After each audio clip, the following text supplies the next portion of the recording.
Listen, stand for free your mind and your soul. Yo, half the story has never been told. Ladies, you got to demand what you want, and what we want is respect, right? Yo, this is up on the track, I know so you have to deal with it right. Freedom every time for the sisters. Check this.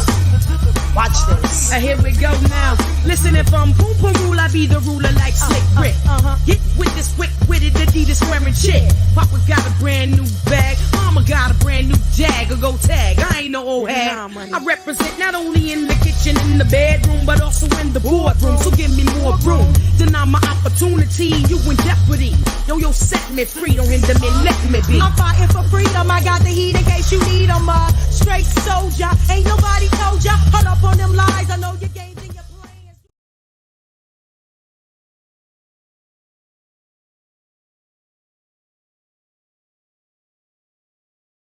I have no volume. I'm sorry. Hello, everybody. Welcome to the Book Slam. I'm your host, Jules.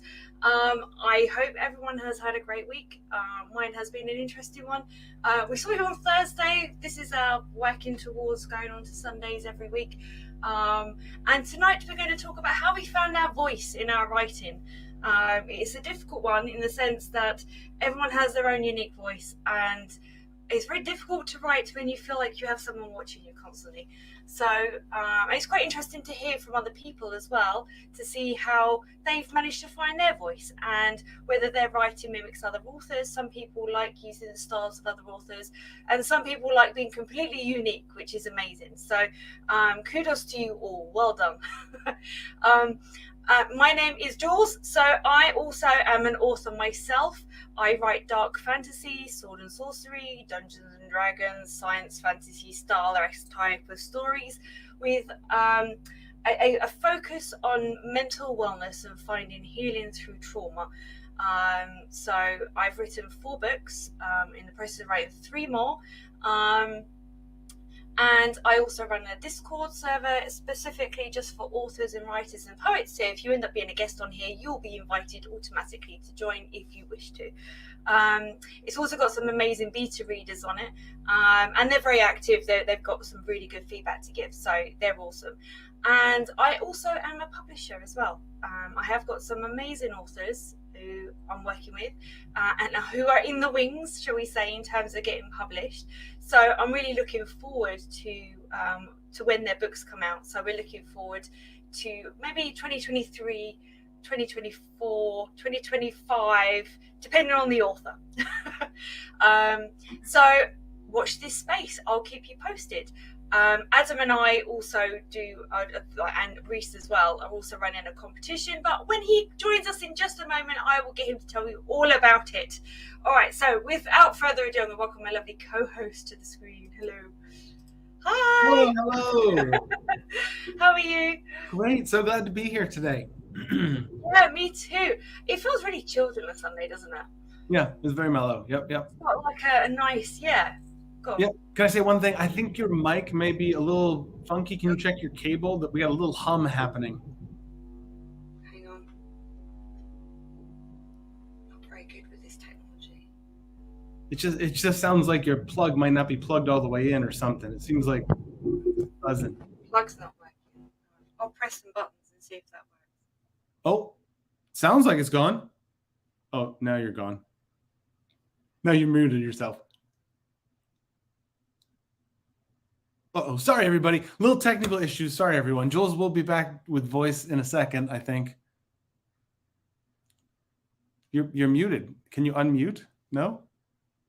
I hope folks can hear me because I'm still rambling. Anyways, hi. I'll introduce myself while Jules tries to figure out how to unmute herself. I'm not sure what just happened. Hi, I'm Adam Andrews Johnson. There she is. Hey, you're back. Sorry. Yeah, I think you fixed it. I don't know what you did, but I don't think I hear the hum anymore. So we're good. So yeah, hi. I just pressed buttons. I accidentally muted myself for some reason, and then my screen, my end went black. So wonderful. Who knows? Good start to a Sunday show. Yeah. Okay, so anyways, I'm Adam. I've written the book The Mantis Variant, and the sequel, The Mantis Equilibrium, has just come out. Also, they're both dark fantasy, like Jules is saying, but more horror rather than. I think yours has got like cool military stuff. Mine is just like terrible dystopian future where people are hunting each other, and it's exciting.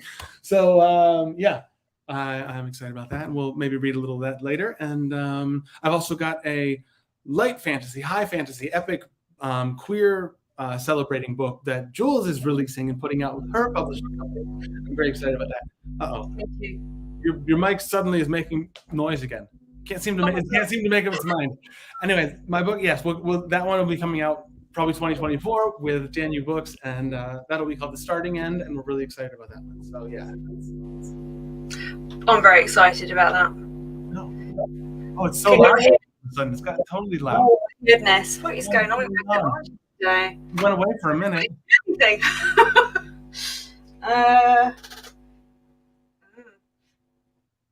Oh, now it's gone. Now it's gone. Did you do something? I don't know. Just turn the button. We're having funky issues, folks. I'm sorry about this, but thanks for bearing with us. Sunday. Happy Sunday. Okay, yeah, you sound fine again. You sound fine again. I don't know what it is. I don't know. I haven't gone out, I'm afraid. How's your week been? It's been all right. I've been mulling over a scene for a while, and I'm still mulling it over. And I've been thinking about that all weekend, mainly about what I could do next and how I could move it forward. And yeah, I'm stuck. Well, that's okay. We just need to move your focus around. Get you thinking about something else, and have you come up with it on your own. Your subconscious needs to mull it over a little bit. The problem that I've got is I've got my character stuck in a situation where I've made it damn near impossible for her to be able to actually get out. And I don't know how to get her out. Well, so on the show, you've mentioned a number of times all these different monsters you've got in the book. Is it possible you could have something come crashing through the camp and disrupt everything, or something come up from underground, or something from over, I'm not flying something, or a herd of something come smashing through, or just excuse me. I'm not sure about hope. I like the underground thing. Okay, I know you talked about monsters, and we were talking about that last week, so that's sort of where my brain has been going, but I don't have the answer. Yeah. I don't know the creatures in your world, so yeah, I've got loads of mythology creatures. I've got Manticore, and I've got a tree spirit, a bit like a tree ant from Lord of the Rings, but he's got like fireflies instead of leaves, and they change color according to his emotions. Ooh. And he controls, the ball that the hobbits have, that kind of is like the Eye of Sauron. Oh yes, yeah. He has something a bit like that. It's not an eye. What it does is it predicts things. It tells him information. Mm-hmm. And he uses it to basically tell Ray that there's a dark shadow coming. Hence the name of my second story, Shadow Swords. And the shadow basically is like this dark ink splodge that he sees, that it kind of like engulfs everything within his ball. And then throughout it, you see these little sparks of blue, which he then interprets to be Ray, and then he calls her you are a sentinel, who's like a guardian of the world. And so not that she's got anything else to do, and this ball then suddenly see sort of streaks of lightning, and it kind of breaks up the shadow, and so she's then sent on this quest to go and find the lightning. The lightning is the sage who knows everything and has all-knowing power and things. But no one knows who the sage is or where they are, so she's a bit stuck. So, but that's the quest. That totally makes sense. No, that's her quest. Yeah, I get it. Yeah. So I mean, I've got Amaroks, I've got Rakshasas, I've got Manticore, Tree Spirit. So I'm wondering, go on. Have you considered adding monsters that you don't have in your book yet? Yes, I'm very open to new monsters, although I don't want to go traditional. Like I said last week, my dragons are going to be very small. There are much more dangerous creatures than that. I'm really liking this idea of an underground one. Okay, yeah. So Nice with me. yeah, I feel like there's the fairly common sci-fi like sandworm, underground worm type thing, and that type. But what about like your idea of playing with making the dragon small? What if you have something small that's horrible, like something comes up out of the ground, like little things that suddenly we're being swarmed by something that we weren't expecting, like half of the camp over there, oh no, and then the other soldiers go running and Ray has an opportunity. I don't know. There's some really good mythological creatures. Actually, I've got my notebook here just in case we talked about anything like that. And some of the there's so crocotters and kirins, which are basically you just bonked something and it's gotten all staticky. Oh, no, it's on again. Oh man, so weird. That was weird noise issues. Sorry. What was the last thing you were saying? Because it got staticky. It's okay. A crocotta, which is really cool. Actually, they have they look like a unicorn, but in the body of a deer, with scaly skin, and can also go on fire. And I quite like the sound of that. It's like a deer unicorn with scales that can be on fire. Basically, yes. Okay, I like it. Give it to me. Where's this from? Is this an Asian myth? This sounds very cool. Yeah, this is. I think it comes from either India or that part of the world. And then you've got a kirin, which is a deer-like creature with hooves, but with a long tail, like a cat, with a fluffy, wispy bit on the end, and a face and head like a ferret. Okay. But they can also go in flames. So I'm thinking, I quite like the sound of both of those. So yeah. That sounds like a lot of carnage that either one of those could cause. Yeah, even inadvertently, even if it wasn't meaning to. Absolutely. Yeah. I mean, like I said, I don't want to have traditional. I mean, I've got Manticore, which is supposed to be as traditional as I've got. But I don't want to have it all traditional. I like it. I like mixing it up and putting my own little ideas on it. What if? Okay, so what if some creature comes in? Okay, so Ray's in complete despair. She doesn't have a clue on how she's going to save her friends. They're in bad space. She's hopeless. Has no plan whatsoever. It's just and then this craziness happens. Could you write a scene earlier that makes her like somebody telling, and this creature, whatever you just said the name of it was, these are horrible, they're so destructive and they're terrible, we hate them, and then she, oh my God, thank goodness for this thing that I didn't know, everybody doesn't like these things, but good thing it came along. And then she's sort of like, she could have this like connection to those things in the future, and she I know she's got the Tau, she's got her sword, she's got her thing, but and these other specific creatures are sort of special to her in her mind going forward because they helped her save the day or whatever in the moment. I don't know. That's a lot of shit I just threw at you. So much you have to throw your glasses. Knock my glasses off. Yeah. You have actually sorted out that scene for me. I now have an idea of what I'm going to do. So thank you. Lovely. That's what we like to do here on the Book Slam. We like to figure out writing and help people understand what we're doing and the process of writing and getting forwards and moving on beyond roadblocks and word blocks and all that stuff. Yeah. Yeah, that roadblock has been something that I have had for 5 weeks now. So it's amazing how a very short conversation can suddenly spark some ideas. You're absolutely right. I do a mastermind call with fellow author Fozzie once a week, and every time is so inspiring afterwards. Yeah. So same thing like the Book Slam. Yeah. And I think it's so important to be able to have a community around you of fellow authors. It can be a lonely place sitting at your desk for endless hours, trying to think of things with a blank page in front of you, thinking, I'm really proud of myself. I've written the first word. When you first started writing, did you find that you were a bit self-aware? Or did you didn't even think about it, or did you plow straight into it, or? I sort of inadvertently transitioned. I started writing poetry when I was young and did that for a long time. I was in bands and the poetry sort of became lyrics for a long time. And then when I started writing fantasy and fiction, it just I was starting to write songs that were stories.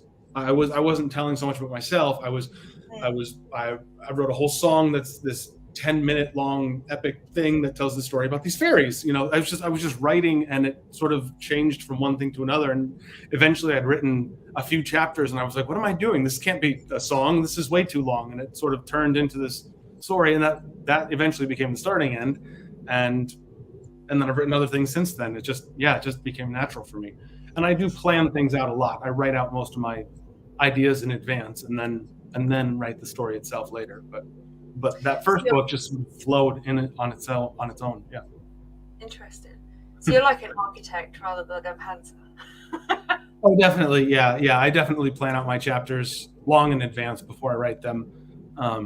Yeah. I think I make notes of ideas. Like I've got a notebook here where I've got ideas and things. Like I wrote a whole battle plan because I had a castle I needed to attack and lay siege to, and I had to write a battle plan as to how that was going to happen and how they were going to win. You know, because most times when you do a siege, you tend to lose, and they tend to be drawn out over a long period of time, like months.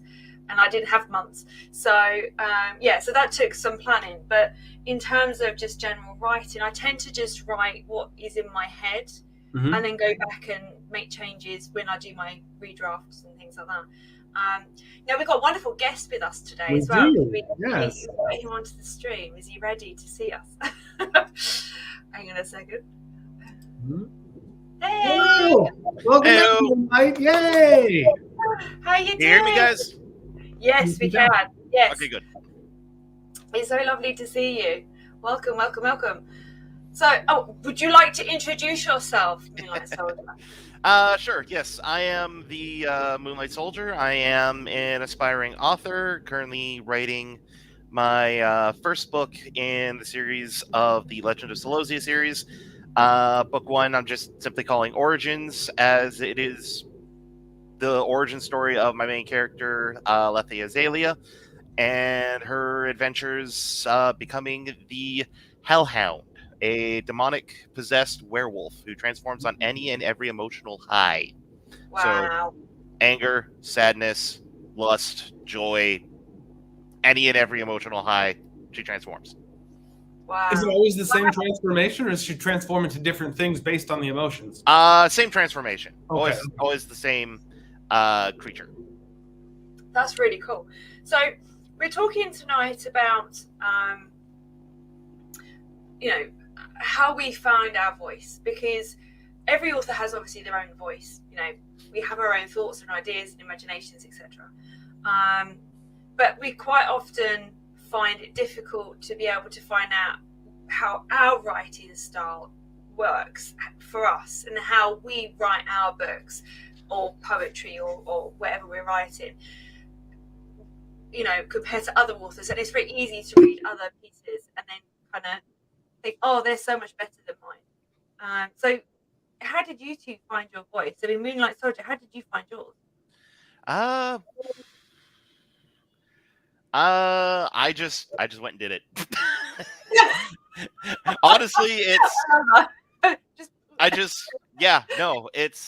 don't read a whole lot, so I just kind of dove just feet first into just let's go.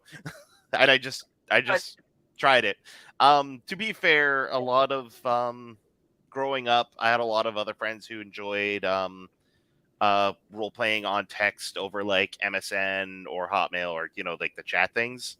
So to be fair, I've had a lot of practice just kind of having different voices of different characters, just from making creativity. Yeah. These characters, these scenarios, and what have you. So, like I said, I never really read a whole lot. I mean, I have read some books, but yeah, no, for the most part, I just kind of just dove right in and just went with it. Nice. The stuff that you were doing in text over MSN and God, that just takes me back so many years. Hotmail. Is Hotmail still exist? Is this still a thing? Was that like an AIG type thing? AI. Oh, AI generated? No, it was with other friends. No. I'll probably say it wrong. Like a I can't think of what the acronyms for. It's basically like this augmented reality, ARG. Oh, no. Augmented reality. No, Okay. it was just straight text. This was before VRs. This was before Second Life. This isn't before. No. This is just text.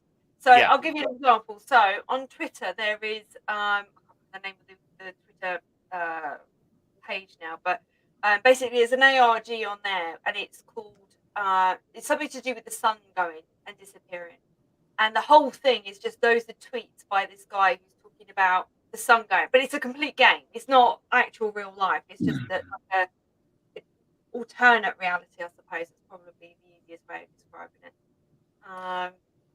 Do you know what I mean? No. Yeah, I'm not sure either. Yeah, I think that one's. I mean, I know what augmented reality is, but at the same time, I think that one's over my head. So there's games that people play online with each other. Sometimes they do it by like YouTube videos as well, where they record scenes or they'll type scenes and stuff, and they pretend that is the actual reality. Oh, so LARPing. Yeah, like something like that. Yeah. No, we never did that. Oh, okay. So I'm unfamiliar. I don't know what's going on. LARPing, live action role play. Oh, so basically LARPing. D&D, except you actually Okay. dress up in the costume, and you actually someone is dressed as like the orc. You actually charge the orc. yeah, a bit like that. But it's more like true to like present day current stuff. Yeah. So it like Pokemon Go. Yeah, a bit like that. But it's not on a computer. They just unless they're typing or texting. So yeah. Okay, that's interesting. So what was the first thing that you wrote then?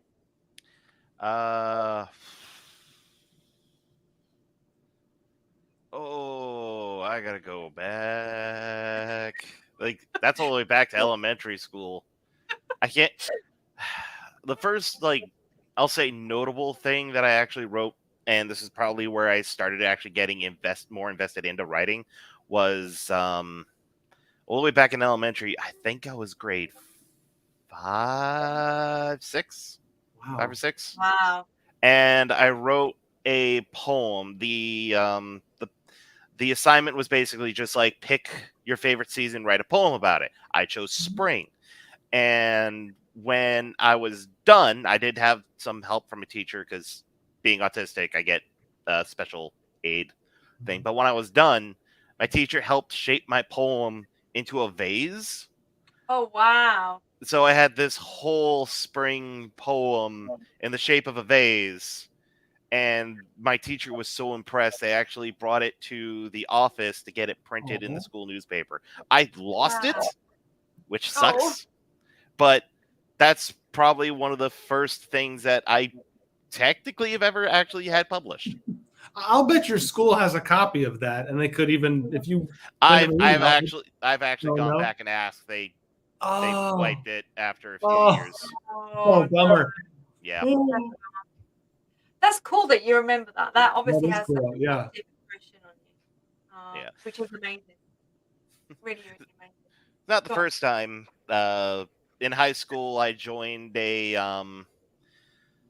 There was 2 elective writing classes in the last 2 years of my high school that I took on top of just English writing, and it was just creative writing. And we also got to make like this compilation book of poems and short stories and everything.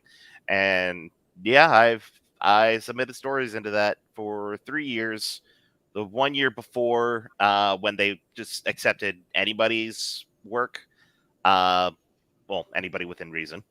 And then the other 2 years, I was just in that class, so I was able to just put my stuff into it. That was cool. That was also where I created one of my first original characters that's actually stuck with me for my entire life, which is Adrian the Demon, which you can actually see in my Twitter icon. He is. Oh, yeah. Yep. Yeah, he is. He's basically just my my icon for wherever I am online. And is he part of these new books you're writing, or is this a character from a long time ago that you have not incorporated for? This is a character from a long time ago that I've not incorporated. Okay. He's partly inspired by the metal band Disturbed. Okay, yeah. What's the Twitter? My Twitter handle is pretty much the same as my screen name here. So Nice. I just see the. That's cool. Oh, hang on, I didn't even see that. Oh yeah. yeah. Just a reminder, we are live on YouTube right now, and LinkedIn, and Facebook, and a few other places. So yeah, people are watching us and commenting. Yep. There they are. And if you do want to join in the fun and you want to come over and ask any of us any questions, or if you have anything to add, then by all means come and join us over on YouTube at Book Slam, and we'll be glad to have you. Go on, Adam. So Moonlight, you told us a lot about your book last time. Do you want to tell us some more? There were multiple races, including dragon people and were people. Is that right? Like, tell us, give us a refresher, and then dive in and tell us some more. Okay. Brief refresher is the world of Solozia is a world that I've created just entirely from scratch. There are 6 major races, which is humans, Duram, cat people, Draconians, which you never stopped asking me about last time. The Huldra, the Fukai Chikyu, underground mole people, and the Nephilim, not Nephilim, Nephili, different things. The Nephili, which is a race of magic beings that need to create a body in the mortal world, otherwise they can't survive. And it has to be something inanimate or that does not have at least basic intelligence. So, like, they can form a body out of like flowers and trees and stuff like that. Okay. But if it's like something like, say, an ant that has at least like rudimentary intelligence, then it will just cause them to mutate into a monster, which is also where the monsters actually come into my world, where there is no defined traits of it. They can be absolutely anything. It could turn into like this scorpion with 3 tails that shoots fire out of the tip of its tails. It could become this cute, adorable little like puppy with 8 legs, like a centipede puppy, like just centipede puppy. It's just absolutely just like from like heavy metal album cover creatures to just something that I could just sit in the lap and just go like, it's so cute. So is that all 8 races? Is that all? 6. I'm sorry, 6 races. That's 6 major races. There are also some minor ones. The one prevalent minor one that does have a large impact on the story is the Lamia, which is basically half human, half snake people, and they are big. Just for context of how big they are, Lethia herself is 5'10". One of her friends, Viola, who is a Lamia, her torso alone, so hips to head, is about 6 feet. That is not including her tail. Right. They are basically strong enough to be able to just rip tree trunks out of the ground and use them as clubs. Not whole trees, but like a significant trunk of a tree. Yeah, gotcha. That's awesome. Yep. Yeah. And what about the world that they live in? Does it have any modern technology? Is it sci-fi-ish, or is it more like medievally? Right now, actually, the time period that the world takes place in is more Renaissance. It's just the turn of the century of technology. The printing press has just been created. The Fukai Chikyu are actually developing firearms. They are experimenting with combining magic and technology. For example of that, like I said, the Nephili can take the body of something that's inanimate. They're actually experimenting by having Nephili imbue artillery cannons so that they can become living, walking artillery that can fire concentrated magic out of the cannons. Wow. That is so imaginative. So, I don't even know. Yeah, we need more information about them. Are they spiritual beings? What are they exactly? The Nephili in the lore of my world, what it is that they come from the realm of magic, which was the original afterlife created by Hilgith, the goddess of death. Magic comes from the afterlife that was created by the goddess of death. Okay, gotcha. This was before she became judgmental and created heaven and hell to send souls to one or the other. And then she's almost basically abandoned the realm of magic, and all the souls there became a hive mind of their own being. There was a relic that was taken by pirates, and the gods didn't want them to have it, so they struck it down, which created an effect that ripped open a gate beneath the ocean to the realm of magic, and the pressures of the water keep it from spilling over and from the magic to spill in, but it allows the Nephili to travel into the mortal world in order to have some form of presence. The story actually takes place about 200 years after that event. So the Nephili are still kind of new-ish to the area, but there's enough of them to have a presence. Okay. Wow. And are they causing problems politically? Are they doing anything, or do they have an agenda? They don't have an agenda necessarily, especially as they gain their own bodies and spend time in the mortal world. They become detached from the hive mind and start becoming more individualistic. That makes sense. Yep. So they kind of grow into their own individuality depending on what it is they have a body of. So if they have a body that's more, say, militaristic, so like a suit of armor or a cannon or something, then they will become, kind of professional or militaristic, or barbaric if it's something, kind of like really heavy, like spiked goth armor with a battle axe. If there's something that's like, provides a service, say like a cart or a wagon, and they're able to kind of like trundle along on their own, then they will become a little bit more customer service orientated, something like that. It depends mostly on what sort of body that they take. And are they able to shift bodies and change to different things, or do they, once they inhabit a body, they're in it permanently? Once they inhabit it, that's their body. Okay. That's it. If they die though, their soul can explode, so they're a little bit volatile. Plus, when they do inhabit that that material, the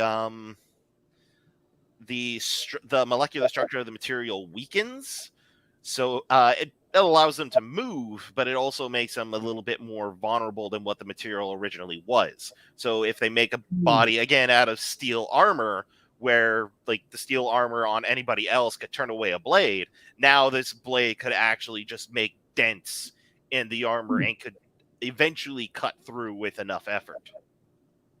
Because it's got a spirit creature, a magical creature living in the armor itself. Yes. Okay, wild. That's just that's amazing. Okay, go ahead. Yeah, sorry. When I've been designing these races and my characters, the one thing that I've always kind of kept in mind is I want to design these creatures and these characters and these races to be very powerful and very awe-inspiring, but to still have like notable weaknesses. Like they aren't just like these like the Lamia, good example. Yeah, they're incredibly huge and physically powerful. They can't use magic. They have a complete inability to use magic. The only way they can use magic is if a Nephili helps them use magic, and if they do, it just exhausts them because their body's not designed for it. Okay. I was actually going to ask about alliances between some of the characters. So the Nephilim have helped, or Nephili have helped the Lamias before. Are there other combinations that are important in your world?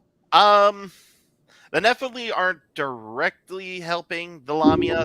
That's actually just mostly Viola herself. talk about that later for now. Okay, As sure. for the other races and alliances, it's very dependent on the location. Like the Draconian Empire themselves, the Draconians there are very imperialistic. They see themselves as like the strongest race, so they don't necessarily ally themselves with other races. Mhm. Draconians from other nations do, because they recognize drawbacks. Like, for example, Draconians are very strong, very powerful, and very magical orientated. But they're not very good with like the fine arts. They can't really sew very well. They can't really like their dexterous skills are lacking. Right. Okay. And so they would need to employ other types of people to handle certain things that they're not going to do themselves. Gotcha. Okay, gotcha. Yes. The Imperial Draconians actually have very strong ties to the Huldra, which they have their main living area underneath a mountain just on their borders, and they are a very spiritual, kind of beauty orientated race that helps them not only speak to their ancestral dragons, which are extinct, but they are also able to actually create all these beautiful like clothing, silks, and all these other dexterous things that the Draconians can't create. So they have an acceptance there, but they're also have a very skewed viewpoint to the Fukai Chikyu, because the Fukai, last time I was here, I explained that their very currency is information, secrets, intelligence, all that kind of stuff. The Draconians are very secretive. And so the Fukai is just like, oh, hey, they're secretive. I want to know what it is they're keeping secrets. And so they've constantly tried to steal those secrets and information, and they've been at war because of it. Otherwise, the other races are tolerant and accepting of the Fukai. The strongest relationship of any of the races is the human and Duram, because humans I've designed to be very jack of all trades. They can fit any role that you can put them in, but they're never going to be like true masters of any multiple things. There can be some that achieve like a master status, like magic or combat, etc. But again, they're very jack of all trades. The Duram aren't as physically capable as the humans, but they're usually a little bit more quick-witted, cunning, and creative. And so the two of them sort of have worked together. The lore of my world is that in all of history, you will very rarely see a human without a Duram or a Duram without a human. Cool. Yep. That's interesting. Are not to, I don't know if you addressed this idea, but are the races like, can they breed together? Is there? Yes, actually. Okay. With certain extents, like the Huldra, for example, actually is the best example of that, because their race consists of 75% women, 25% men. And because there's not enough males to go around, Huldra women will actually travel the lands, either finding husbands to take home or to travel with them, or they have their own partner already, and they just find partners on the road to have a child to bring with them to have with their own partner. And Huldra are the only race in the world that are actually capable of having a child with every intelligent race. So Draconian, human, etc. Draconians are the next one up. They can have a child from other races, but they can't give a child to the other races because the other races wouldn't be able to handle a Draconian child. Okay. So there is like levels of interbreeding between the different races.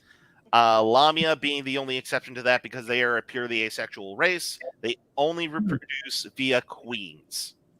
Okay, interesting. Yep. Like bees. That's wild. I'm just trying to think. My next question would be, what's the struggle in the world? What's the thing that your characters have to go through? I know you said that the Draconians are sort of at war with the information characters, but like, what's going on? In the current timeline where the story takes place, they're not at war. They're kind of like more Cold War status. It's more white peace, but they haven't accepted anything because before Lethia came around, the current ruler of the Draconian Empire managed to force the Fukai Chikyu to be like, all right, we'll back off. We'll call ceasefire for now. So it's kind of like a Cold War, like uneasy peace. But the story itself is more to be character driven.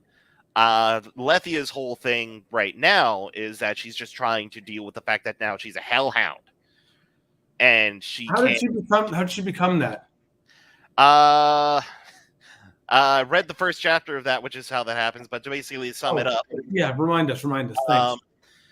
She was selling her mother's medicine. She went to the neighboring town, ran into Howard, the minstrel. And Howard was working with the werewolves and singled her out, causing a werewolf to hunt her down. And then she ran away, trying to escape the werewolf by going into an abandoned shack, which used to belong to a demonologist. There's a summoning circle on the ground. She sprinted across it. Werewolf intercepted her. Her blood fell on the circle, activated. She fell through. That's when she fell through. It's not explicitly said in the book, but she collides with a succubus soul, which fuses with her as she's being infected with the lycanthropy curse, and the two fuse together, turning her into the Hellhound.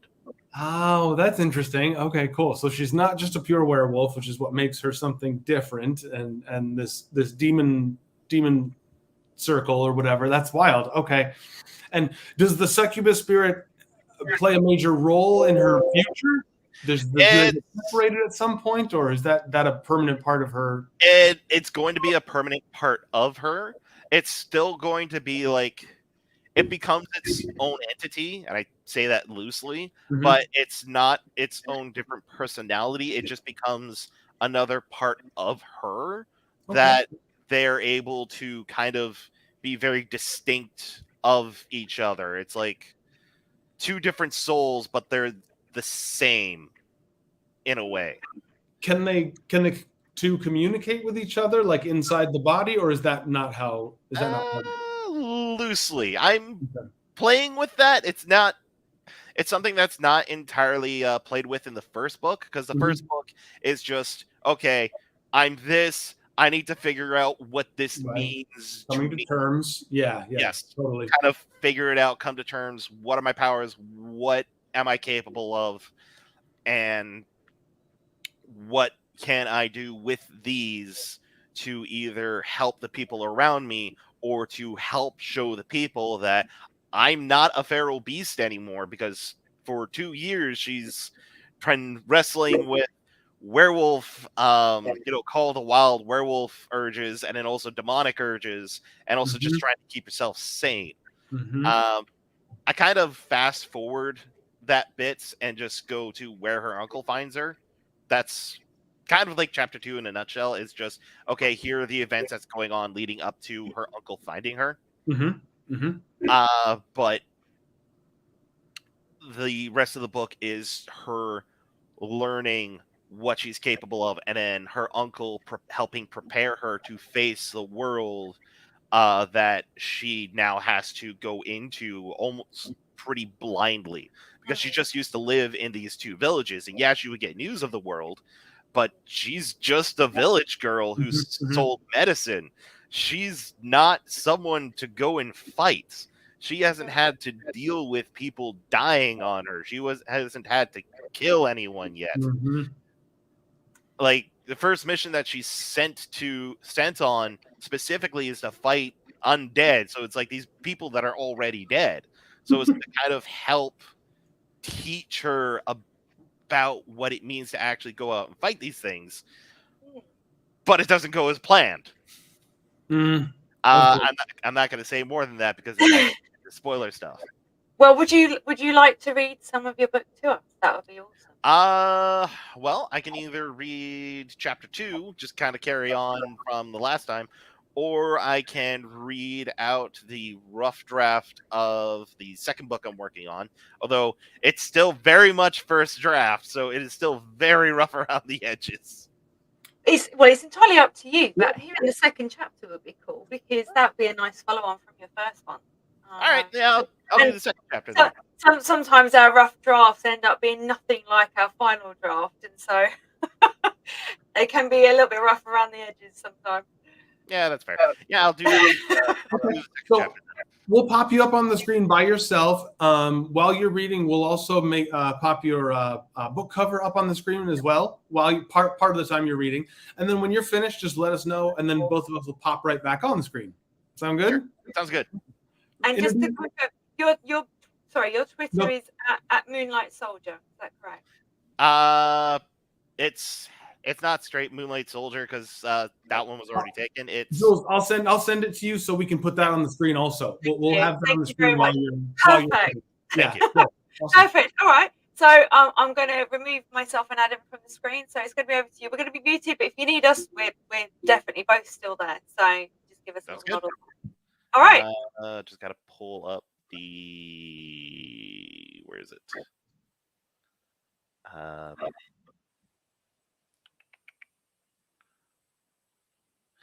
Okay.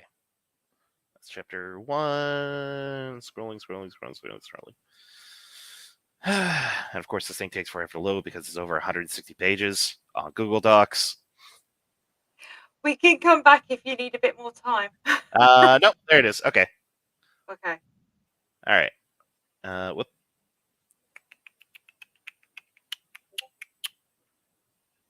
All right. So All right. I've just put your book cover on the screen for everyone so people can see that as well. Right over top of my face. Don't worry, I will remove it, but I will put it back up there in a little bit as well whilst you're reading, just so people can sort of tap into it and sort of see it. Yep. You know, again, in case they Okay. missed it the first time. Cool. Thank you. All right. So just again, as a quick summary, after the events of chapter 1, Lethia is basically just gone missing, and nobody knows where she is. So, chapter 2.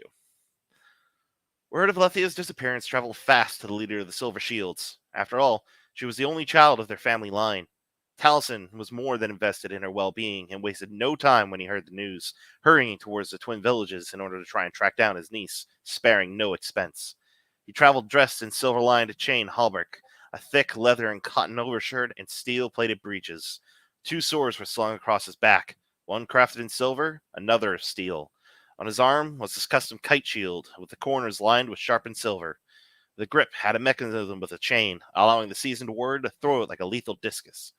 His dark, earthy brown hair, opposite of his sister's light brown, flowing hair, tousled in messy locks from the wind. The wagon bustled and creaked in agony as his ruby-red Lamian companion halted as fast as her lengthy body could move, which, while not as fast as a horse, could go for much greater distances than any stallion could even dare attempt. The powerful serpentine woman cared deeply for those younger than herself, having once been in charge of protecting the young of her tribe from poachers. After hearing the paternal love her leader had for his niece, Ember had volunteered to track her down. Alongside the two of them was a Huldra draped in cloaks of rotten leaves and furs, a cow-like tail the only indication of his race. Normally very social people, this Huldra male, a rarity of his kind, lived the life of a ranger before being recruited, secluded, and alone. He became far more attuned to the hunter's instincts, demanded of any beast living in the wilds, and promised his stalwart leader the best he could provide. Soon, the grim trio arrived in Florane, where Taliesin spent the day trying to calm down a frantic Amelia. No one wanted to say anything, but her mental health had been hanging on Lethia's safety. When he rejoined his companions at the tavern, his face was dark and stern. "How is the poor woman?" Ember asked softly, looking over his shoulder as if trying to see Amelia behind him.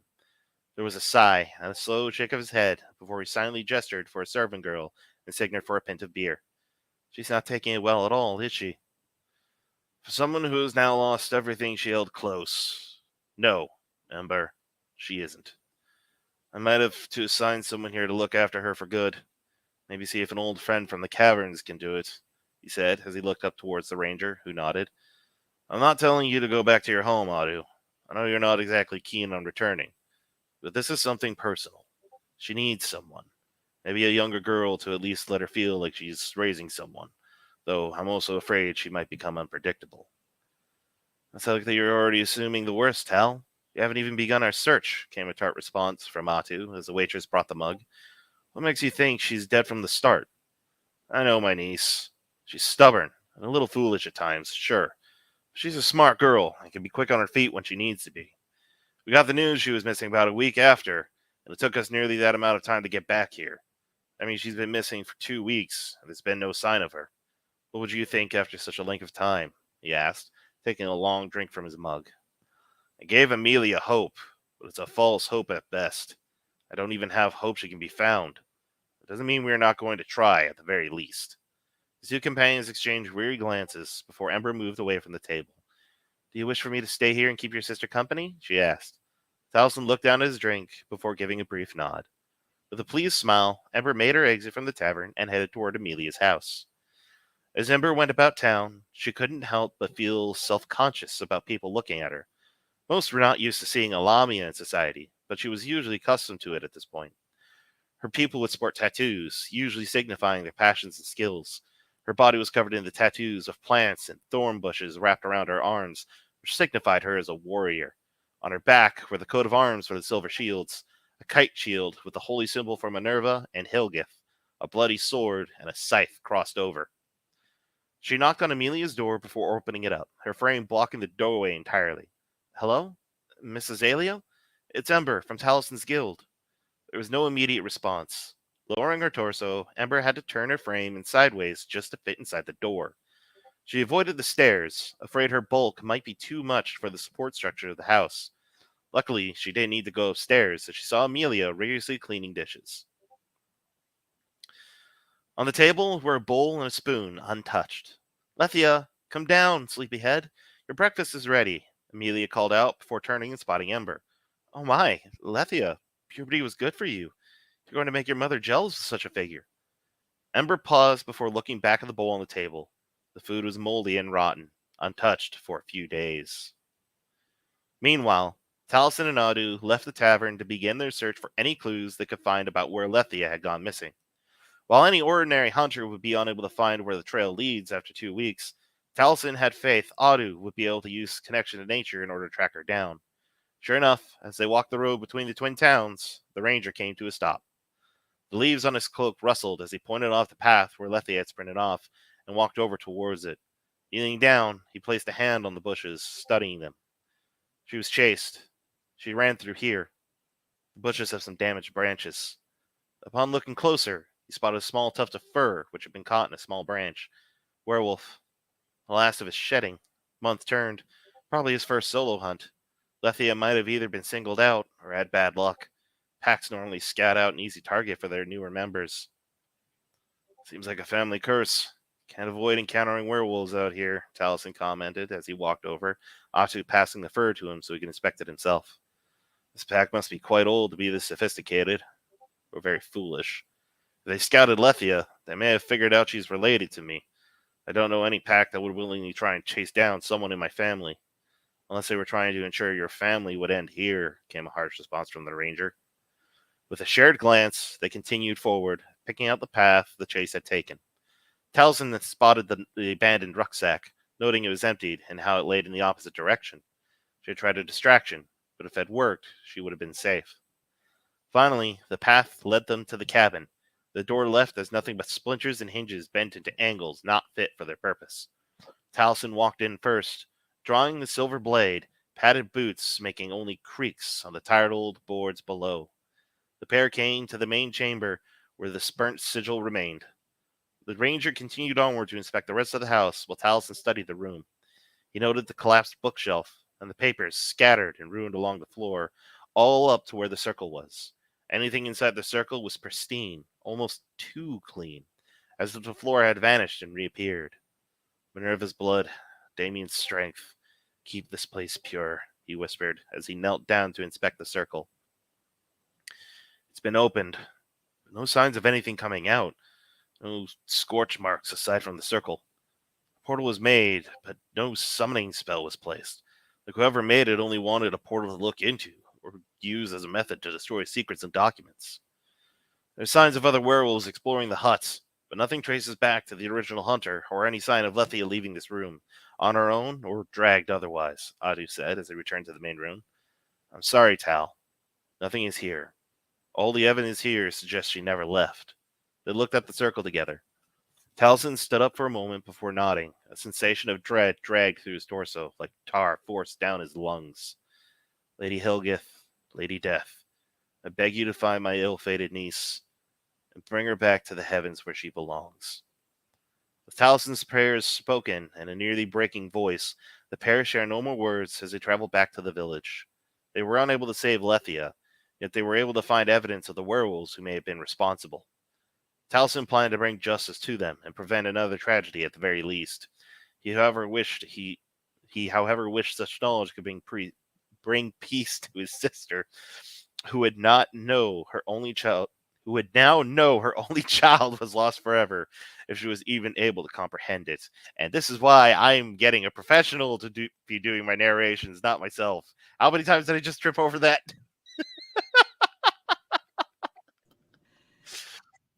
Amazing.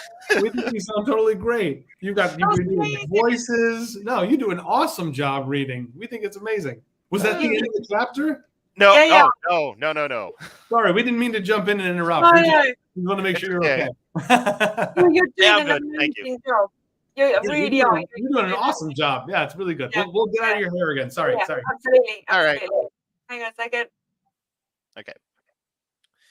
A messenger galloped on his horse and ran through the open gates of the Silver Shield's headquarters. The horse reared back as the rider pulled on the reins to make her come to a sudden halt, then leapt off the brown and white mare to hurry inside. Rain muddied his vision and dampened the cloak he kept on, though it had long soaked through. Duran's stable hand hurried over to guide the mare beneath a stable that had been made out of twin oak trees, druid magic making them bend and twist together to form a roof above. Taliesin sat in his office looking over maps of the forests of the Northern Commonwealth, ink and quill nearby as he had been marking locations of different werewolves and undead sightings. He made his name by hunting down creatures unholy or unnatural, something only made more complicated by events passing day by day. We live in turbulent times, he said to the discordant pile of documents before him. Things were simple and was just the ordinary undead. These days we have bandits who turn Nephilim spirits into monsters, and to top it all off, there is another hellhound attack, the messenger cried out as he burst through the door. It's nearby, in the town of Meltior. Gather your men, quickly! Taliesin's eyes widened before knocking his chair over in his haste to stand. Go get my lieutenant. I need to dress for battle, came the fast order from the guild leader, making the messenger nod and run off to do as he was ordered.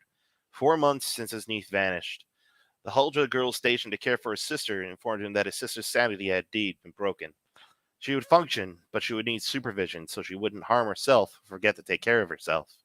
Now on top of the hunt for the werewolves who started all this, a new monster seemed to have manifested from seemingly nowhere. The first few claims were of a Nephilim gone rogue, but as more reports came in, it became clear this was a demon. The guild leader slipped on a leather cuirass and thick cotton gambeson with straps along the sides. The overcoat was designed to be too deep for the creature's claws to reach his skin, and if it were to catch fire, he could remove it quickly. His guild responded to numerous different monsters, so he took painstaking efforts to research different ways to protect his team. Grabbing his sword and shield, he hurried outside to see a dozen grim-faced members of his guild ready to go. His lieutenant, a yellow draconian named Urith, saluted him. While uncommon in draconian society, they were not as rare as other colored variants. Taliesin marched past the towering 8-foot lieutenant. Ready to move on, Taliesin, sir. Emergency response has already gone ahead. The Duram twins should be able to begin evacuation, and Toshiko Hamada has already begun making the emergency tunnels. Perfect. Shields! We will not ride to the village. We need to hurry. Twins should be opening up the way portal soon, and when it opens, our first priority is to minimize the damage, get the civilians to safety, and try to draw the demon's wrath away from anywhere it is not struck. People's lives come first. We know this demon uses fire and seems to be immune to it. Do not engage it directly, and if you must, fight defensively. The guild members saluted in response while the portal opened up. Right. Minerva, keep us all safe. With those words, he was the first through the portal, followed by his lieutenant and the rest of his guild. Stepping through the portal, they were faced with 2 Duram, Felky and Telki. Petite creatures had cat-like ears poised to listen to the sounds around them. Their body hair grew more like fur instead of hair, with slightly sharpened nails, but it looked quite human otherwise. Greeting, Talus and Sir, the twins speak in unison.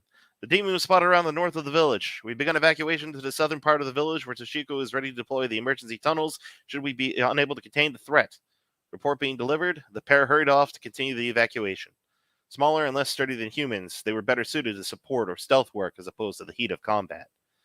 Urith stepped through the portal, and the rest of the guild funneled through and hurried off, knowing where to be and how to contain the fire. This was the town closest to them, and was under their direct protection.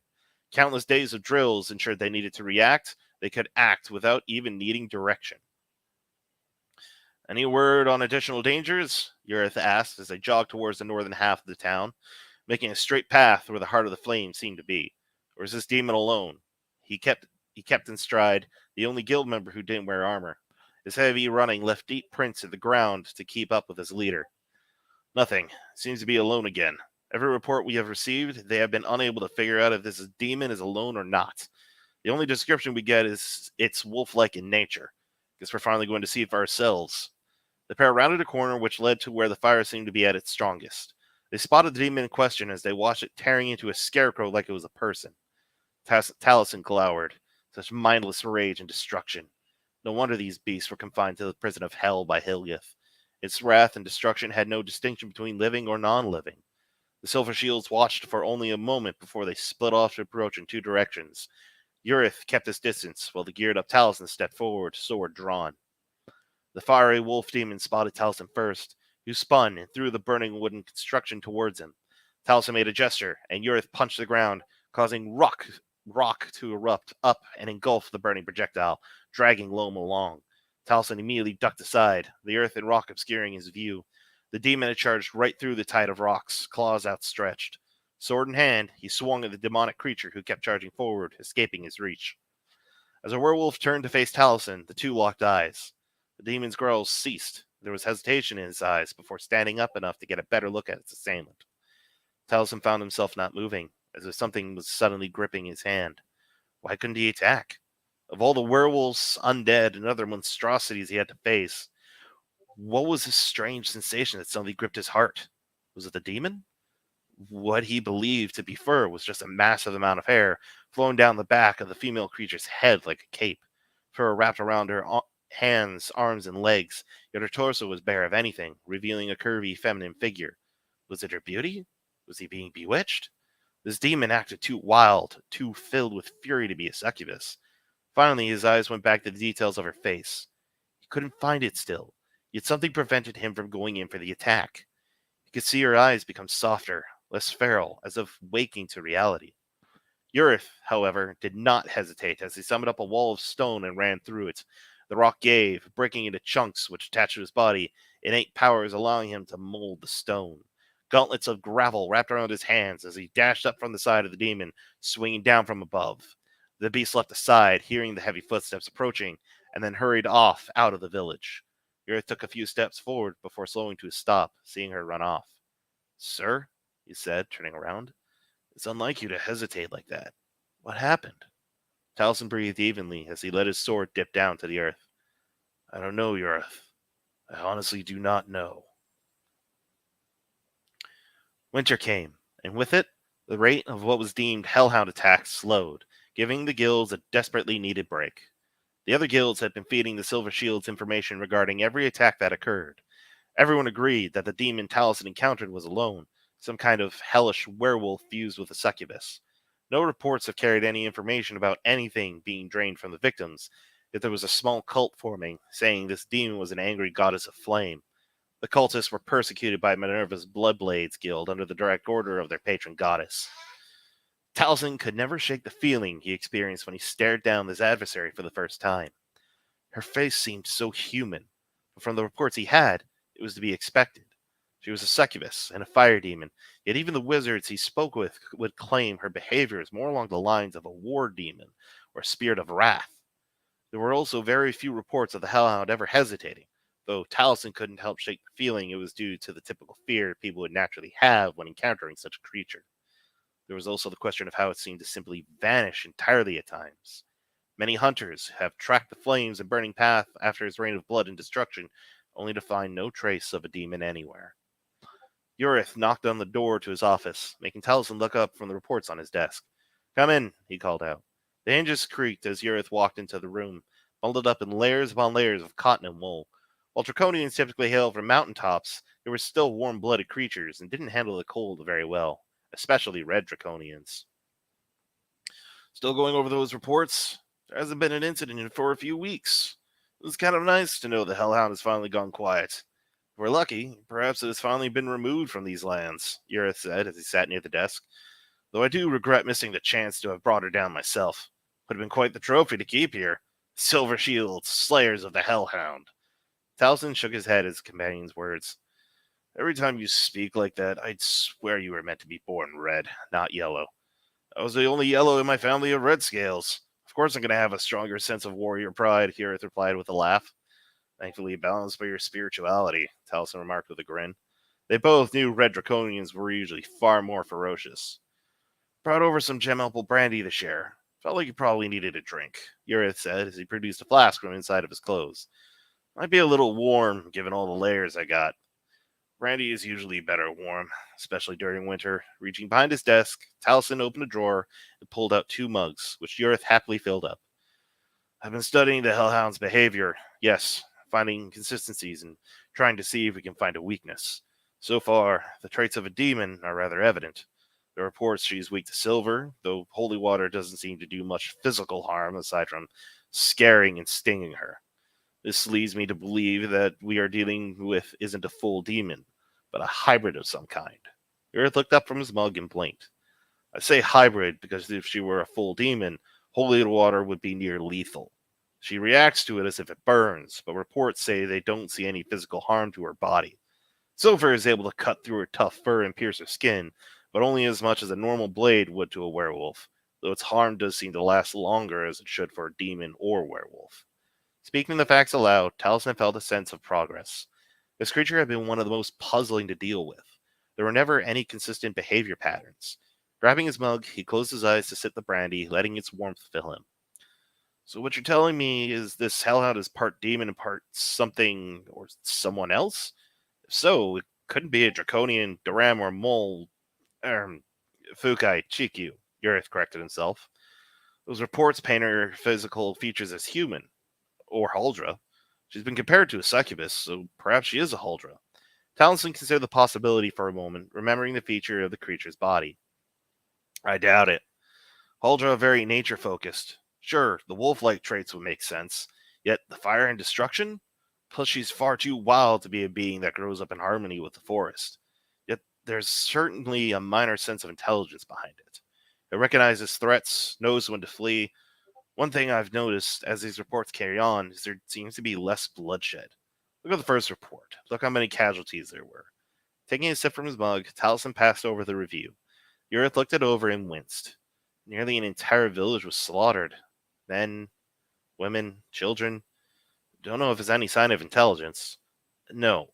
However, as more reports come in, the death toll gets smaller and smaller, as if it's learning that by killing, it's drawing in more attention, Taliesin clarified as he passed over a more recent report. "The only casualties in these recent reports are those who specifically tried to kill the Hellhound. It acted in self-defense, despite this report trying to say otherwise." It's kind of a jump in logic there. Self-defense only? The report claims she attacked them, countered Urith. Normally, I would agree at face value. Take a look at what the report is covering. See any official seal? Urith poured the page over before he put it back down, shaking his head. "That's a gray mercenary report, unaffiliated. Could have been bandits or rogues doing who knows what, making the report to try and cover themselves. Granted, the evidence of the attack itself is proven, and they have seen her. I wouldn't doubt them to muddle facts to protect themselves," Taliesin explained, putting the report away. The more he discussed this, the more fear manifested in him. It felt like such an unlikely prospect, yet only 2 possible suspects of a demonic werewolf could come to mind. When they had caught and questioned the pack of werewolves responsible for Leslie's disappearance, they confirmed the hunter that chased her was male. There was no mistaking the Hellhound was a woman. All right. I believe you there. Do you have a theory about who it could be?" Urith asked before emptying his mug of brandy. When he didn't receive an immediate answer, he took a long look at his leader and leaned forward. Sir, you don't possibly think. I don't want to, came a lashing response. The idea that it's her makes too much sense. He pulled out a few scrolls of maps he had been using to trace movements of the Hellhound. Look, this is the pathing I have managed to come up with using all the reports we have received. There is no discernible pattern, plus people say all traces of demon have been disappearing.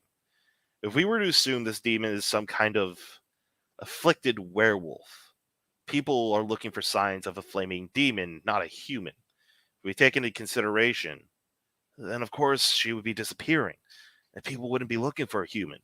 If she transformed back, she would have collapsed.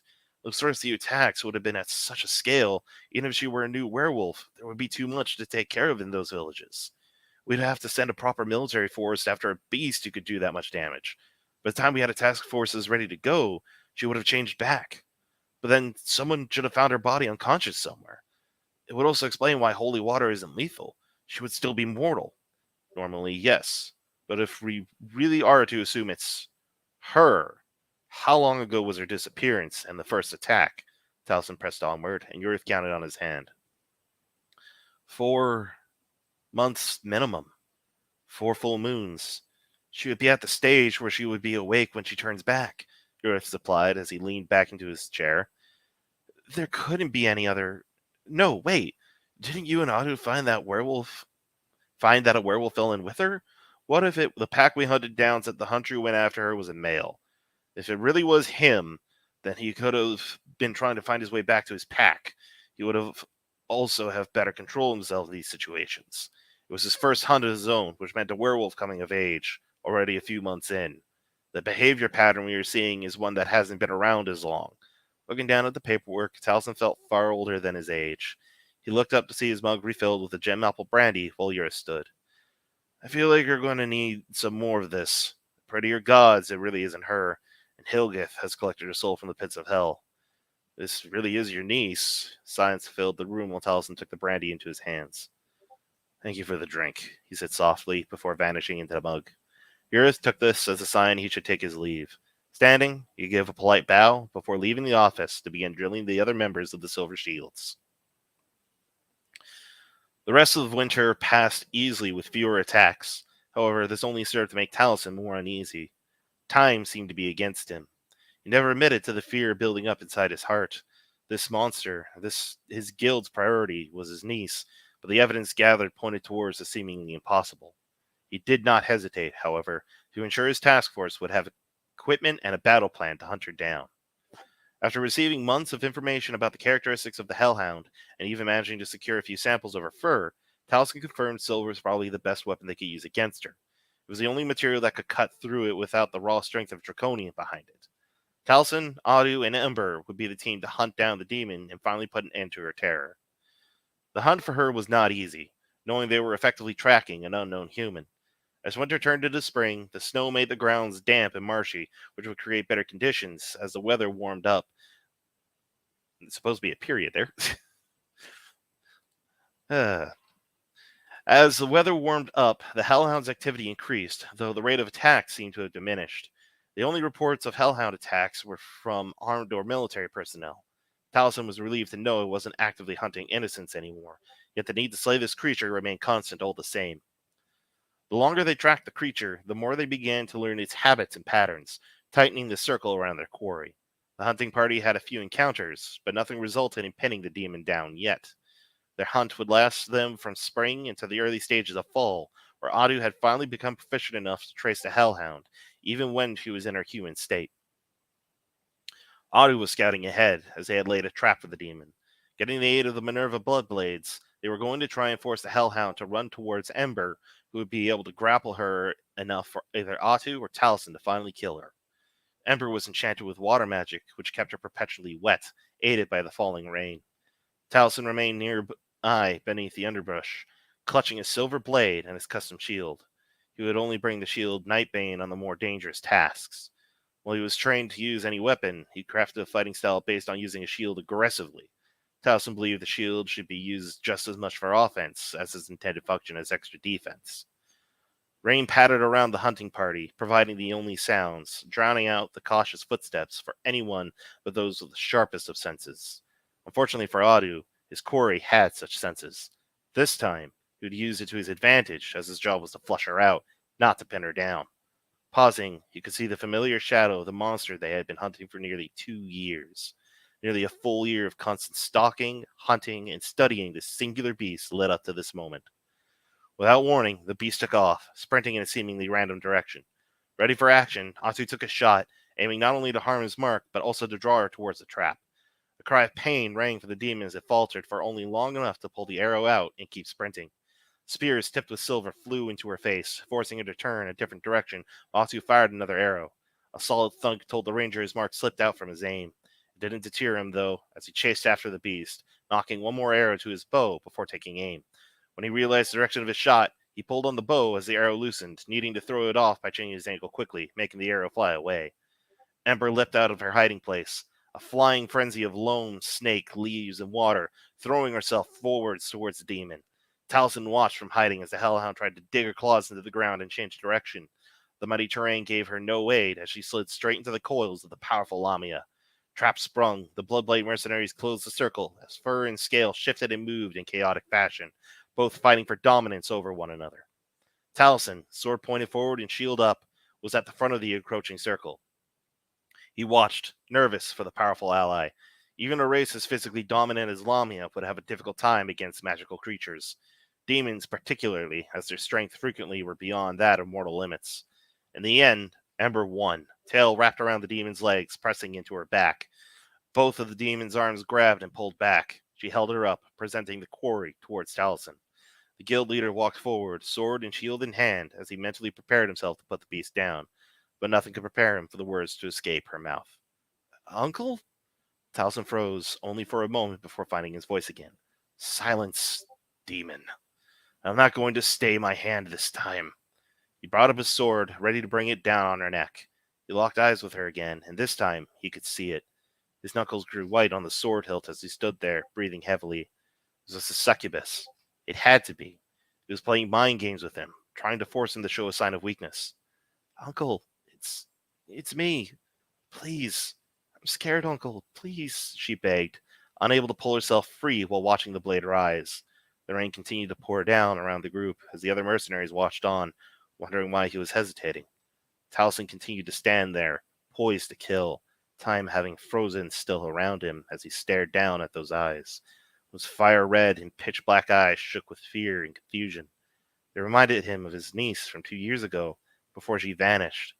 Memories swam of him visiting the little flower girl, so happy yet with the spark of what might have been one day a devil-may-care attitude. The kind of emotional freedom he would have loved to see mature into a confident young woman. He hadn't even realized his arms had numbed from the weight of his weapon held over his head for so long. Neither did he realize Ember had shifted closer. Everyone was staring in general confusion, and Taliesin suddenly became keenly aware of it. Finally, his arms dropped down to his sides, not because of want, but his arms could no longer stay above his head. There were no sounds, except for the quiet pitter-patter of rainwater striking the leaves on the trees. The hellhound, still bound to the coils of Ember, had been struggling for a while. Finally, the man said the words which he feared the most. "What is your name?" "Alethea Azalea." "Your mother's name?" "Amelia." My mother is Amelia, Uncle." "What's your father's name?" "What? What is your father's name?" "I don't know." "Yes, you do." "No, I never met my father. He died when I was very little." "What is your father's name?" "I don't know, Taliesin." Sounds of the rainfall filled the air again. The man glared at the demon, who began to cry. He could not mistake her voice for anyone else. His niece was crying in front of him. He made his own niece cry. I don't know what's happening. What's going on? I'm scared. I've been running scared for so long. For I don't even know how long. Being hunted, attacked, hurt, turning into this thing. Not even at night, just, I don't know. I thought it was at random, but I learned it's just when I feel, when I'm scared, angry, upset, happy, anything, everything. I wanted to find you But then I got scared, and you attacked me. Of course you would attack me. I'm a monster now. Towson couldn't tell if it was the rain or hearing what Lethia had been struggling with for these last 2 years. Everything had just suddenly felt so cold. The weight of his years never seemed to feel heavier. Or was it his body? He didn't know anymore. All his stoicism and confidence fled him, and he never felt as vulnerable to anything as now. Minerva, forgive me. I can't do this one task, he finally muttered as he fell onto his knees. The Bloodblade mercenaries closed in around him as the captain stepped forward. If you can't, Towson, then we shall. This demon clearly has been stalking you and has found a way to attack you where you can't protect yourself. With those words, the mercenary held up a spear, poised to strike. Towson couldn't watch, eyes closed tight as he fought to keep his breath even. A gentle light caused him to blink, and he looked up for a moment to the captain. All of the Bloodblade mercenaries were glowing. The captain lowered his spear and stared at Towson, his eyes covered with an ethereal glow. Guild leader Towson Azalea. It's been a long time, a feminine voice echoed, like clanging metal, breathing that sounded of hissing steam from a forge. Towson's eyes widened as he recognized the voice of Minerva. Amber and Adu both eased back, while the captive Lethia shrank away from the holy energies radiating in the clearing. This is an interesting situation you find yourself in, isn't it? Certainly enough of a situation to garner the attention of my mother and sister. Since you hired my blade, they had requested I do their work this one time. Father, of course, isn't happy with us meddling in what should be a simple affair. The possessed captain approached Lethia, the hellhound shrinking more and more within Ember's grasp. I'm here as a messenger and a warning. While I would cut you down myself as you are a demon, the others see the plight of you and your family. I was asked to remove my swords from this situation. The captain turned and walked back to Towson. I don't do this for you, for the demon, or any mortal, only for my mother and sister. I will require you to atone for this favor. Knowing you well enough, Towson, I suppose I wouldn't need to wait long. My respect for you is the only thing that allowed me to humor the idea in the first place. With the words of a goddess fresh in their ears, the four of them watched as the Bloodblades began to march home. Towson stood and turned to his niece. Ember gave him a questioning look. So what now, Towson? What are we going to do with her? We'll take her back, and we'll stick to the wilderness.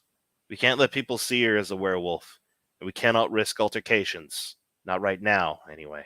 His voice shook with those words as he struggled to stay on his feet. Adu gave him an arm so he could steady himself before the Haldra took the sword and shield for him.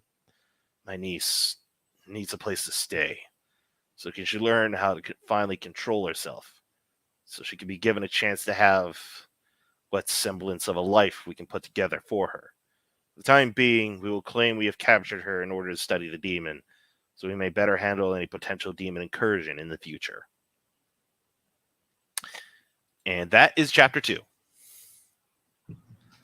That was marvelous. Yay. Here we are. We're coming back. Yep. Uh-oh. Jules? There we are. Okay. Here we go. That was great. I was trying to press the button and it wasn't doing anything. That was really good. That was amazing. You're adding dramatics into it, and yeah, again, the voices you put in, and it was very action packed. Yeah, great delivery. I understand you got somebody else to read it, but you were reading it excellent for us. Thank you. Yeah.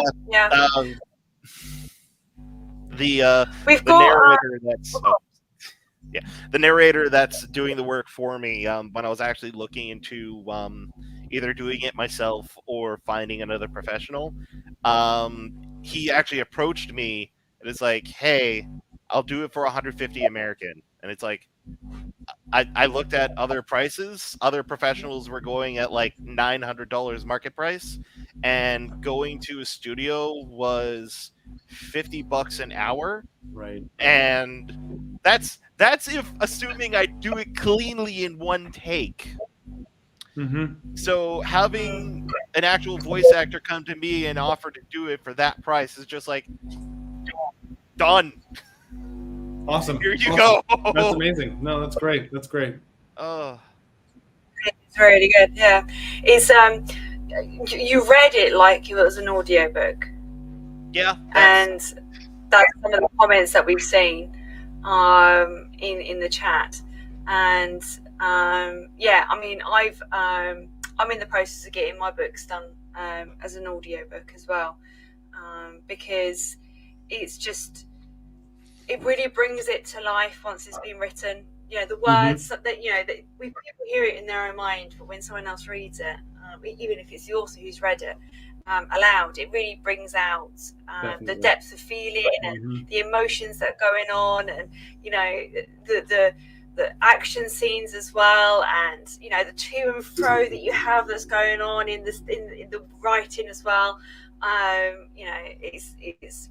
It's a really amazing way of bringing writing to life.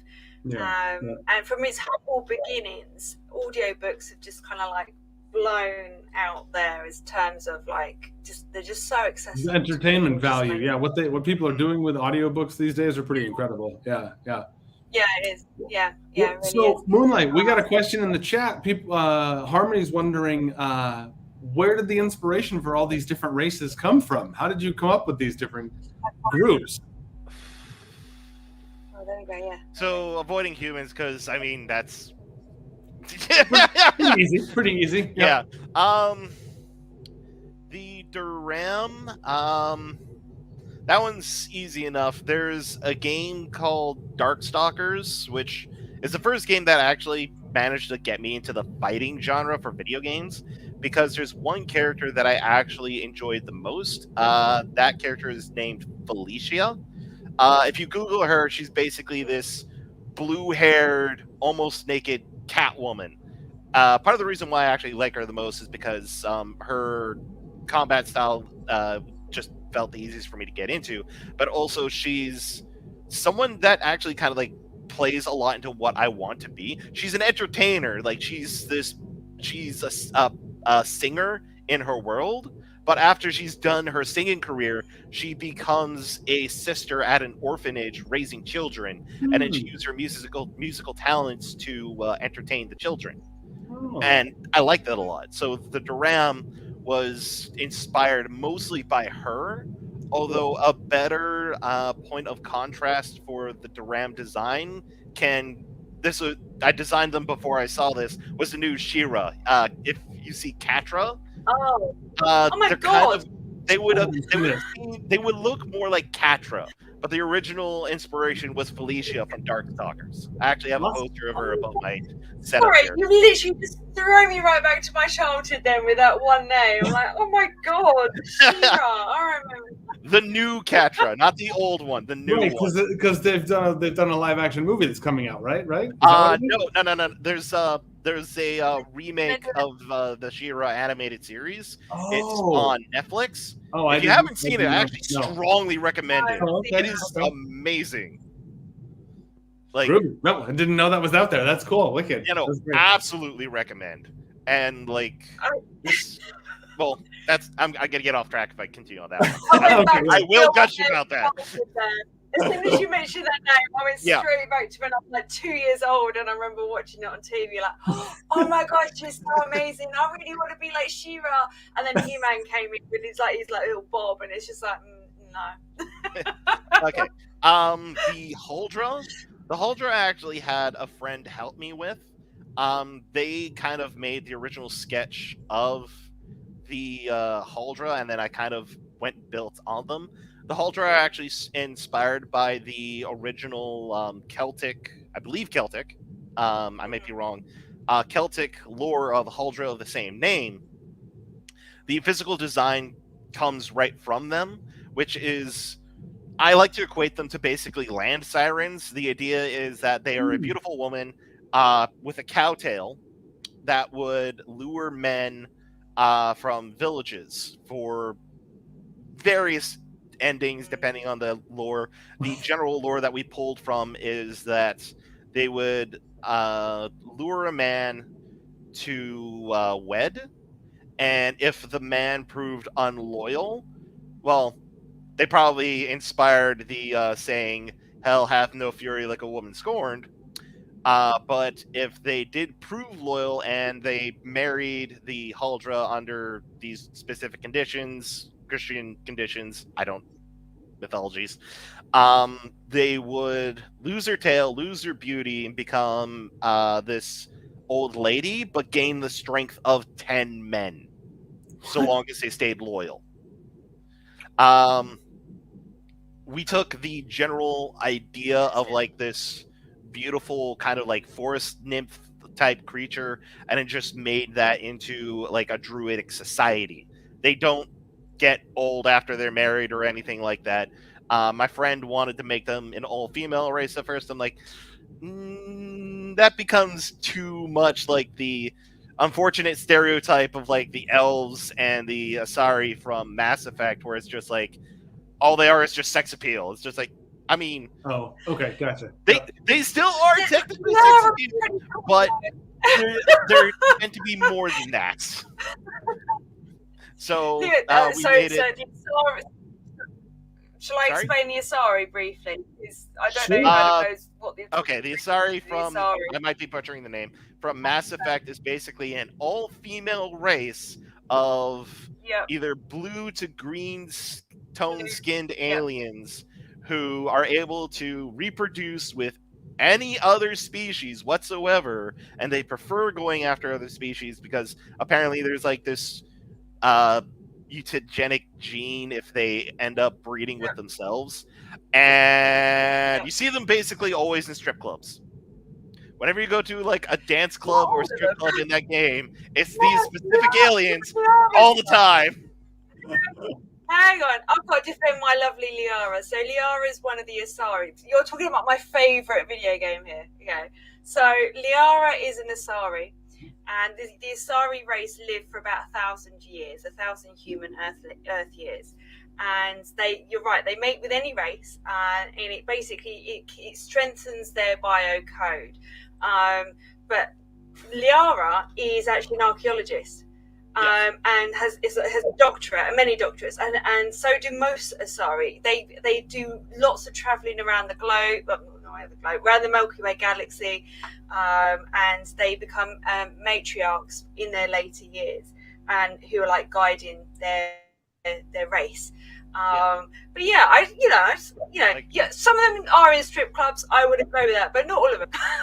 Not all I of will them. Not all defend of them. Liara. No, but She's just pretty cool. like it becomes like the unfortunate stereotype because like it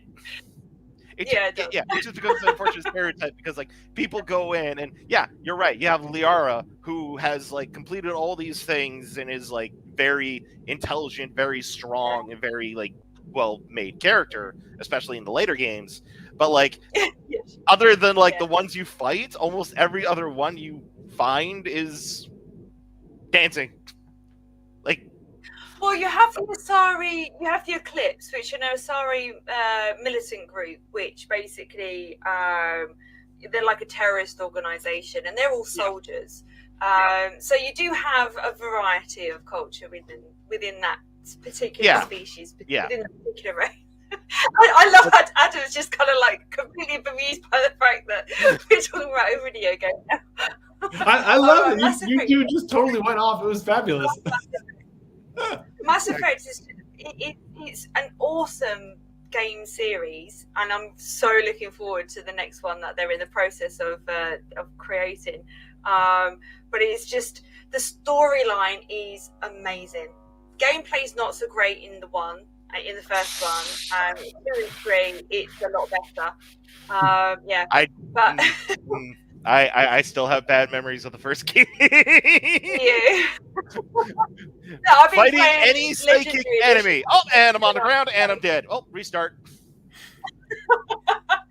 Oh, that was so frustrating. I played through on insanity level as well, which makes it really difficult with the awkward control. But it's the storyline that seems you through. It's an amazing storyline, and very well done. It has very, very powerful enemies of the Reapers, which are these giant robot hybrid things that were created by Leviathan millions of years ago, and every 50,000 years they have to wipe out every sentient living thing to enable survival of the others. And you're fighting against that. It's good. Yeah, That's it is a amazing. really I have good. no It idea. is That's what it was absolutely a space opera. Wow. Yeah, it really is.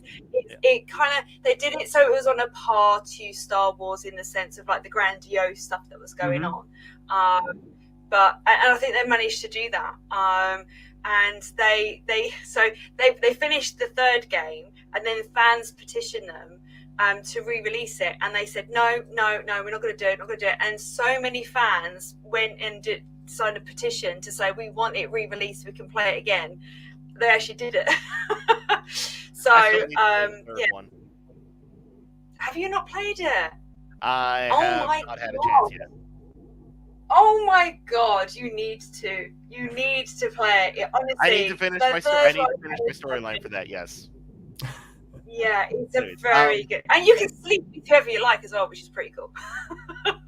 Yeah. So, although my choice for that is actually Tali, but that can be interesting. That can be a conversation for another time, because getting off. I always have Gareth.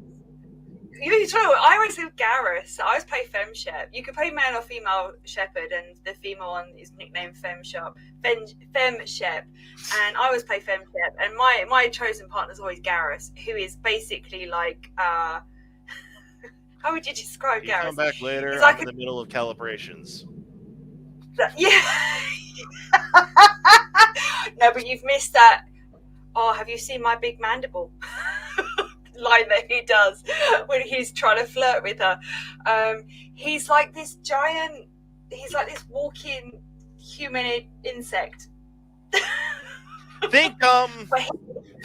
Have you played Halo at all? Like, think the I can't remember. I've not played Halo. Well, I'm okay. I'm trying to draw. Yeah. Okay. I'm not a video game person, really. Fair enough. I'm enjoying the conversation, though. I think they're very inspiring. They totally are. Yep. Yeah. Yes. I get inspiration from video games, I must admit. But Garrus is like, I can't describe him. He's a walkie, like he walks on two legs, but he has like claw-like hands and this big head with like claws that go back. It's weird. So their sex scene that they have together is very cute. It is genuinely very cute.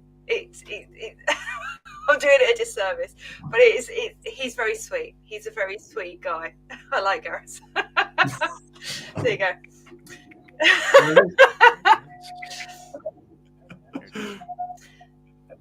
Okay, Adam. Everything all right, man? Yeah. Oh, what just happened? Everything okay? Oh no, Adam. I think someone just sent in your link here. I sent you a link on Twitter. It's a picture of Garrus. Oh yeah. Sorry. I got something happened on my end. Sorry about that. That's okay. Yeah, I sent you. So I sent you a link to a picture of Garrus. Oh, I will check that out right this second. Is that what we were doing? Let me see. Since I don't know who we're talking about, I want to know who we're talking about. Oh yeah. Oh, hang on. Oh, Doc wants us to show everyone what Garrus looks like. All right. I can't. Yeah. I can't put it in the comments. He's strange. Okay, yeah. I'll see if I can get a picture of him. Do you not know what he looks like, Garrus? Oh, there. That works. That works. There it is. Yep. That's it. A bit closer to the camera. That's Garrus Vicarian. A bit closer. Oh, we can't see. That's it. That's Garrus. There's my Garrus. That's it. Stay still. Don't move. Is he an That's alien? it. That's him. Is he an alien? Yes, he's an alien. Oh, okay. Is he the thing that put the 50,000-year-old robots or whatever? No. That's not related? Okay. He's one of your allies, and he's also one of the characters you can romance in that game if you were playing Femship. Yes, only if you're playing Femship. There's a romance element in the video game too? Yes, all the crew that you recruit, you can romance depending on which gender you're playing as. There are some characters that are bi or gay as well. So, Tiara. I think it Wow. was. I can't remember her name. The one with all the prison tattoos. I think she's. Oh, Jack! Oh my God, she's amazing. She's not. She's only male shepherd. She'll go with. Oh really? I thought she was. Oh. No, she won't. She won't with she's only male one. But you've got Liara who does both. You've got who else? Liara's both. Tali is only male. Yeah. Garrus is only female. Yeah. Garrus is female. There's Jack one is of the only male. Jack is only male. You've also got the God, what's his name? Rex, who is a giant tortoise.